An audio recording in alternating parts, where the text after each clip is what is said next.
পর্যাপ্ত মজুদ থাকায় রমজানে নিত্যপণ্য নিয়ে আতঙ্কিত হওয়ার কিছু নেই বলে জানিয়েছেন নতুন বাণিজ্যমন্ত্রী আব্দুল মুক্তাদির।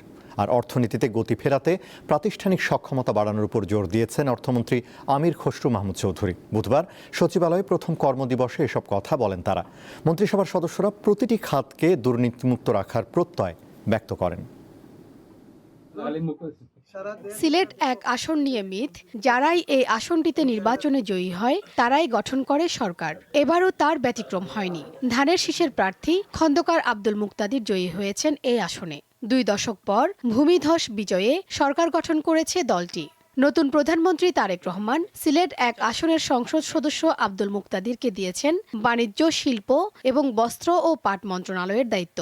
বিএনপির তৃণমূলের এই রাজনীতিবিদ প্রথম দিন সচিবালয়ে অফিস করেন, জানান তার আগামীর পরিকল্পনা। আমাদের ইনভেস্টমেন্ট ছাড়া 2 বছর আমরা পার করেছি বা 3 বছর। এই স্ট্যাগনেটেড ইনভেস্টমেন্টটা আমাদের জন্য একটা বিশাল দায়। এখান থেকে দ্রুত বেরিয়ে আসতে হবে। এলডিসি গ্রাজুয়েশনটা আমরা ডেফার করতে চাই। 50 সদস্যের নতুন মন্ত্রিসভার 41 জনই প্রথমবার মন্ত্রী হয়েছেন। ত্যাগী রাজনীতিবিদ টাঙ্গাইলের সুলতান সালাউদ্দিন টুকু পেয়েছেন কৃষি, মৎস্য ও প্রাণী সম্পদ এবং খাদ্য মন্ত্রণালয়ের প্রতিমন্ত্রীর দায়িত্ব। নির্বাচনে আমাদের 31 দফাতে প্রতিশ্রুতি আছে যে আমরা কৃষি কার্ড বিতরণ করব।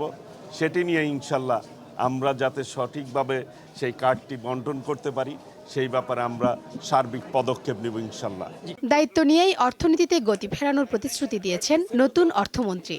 দ্রুত স্থানীয় সরকার নির্বাচনের কথা জানিয়েছেন স্থানীয় সরকার মন্ত্রী। আর দুর্নীতি ও সিন্ডিকেট ভেঙে দেওয়ার ঘোষণা দিয়েছেন স্বাস্থ্যমন্ত্রী। তো এটুকু আমি কথা দিতে পারি, there will be no corruption. করতে পারবে না কেউ ইনশাল্লাহ। সিন্ডিকেট ভেঙে দেবো। আইন শৃঙ্খলা পরিস্থিতি আগের চেয়ে অনেক ইম্প্রুভ হয়ে যায় মনে করি।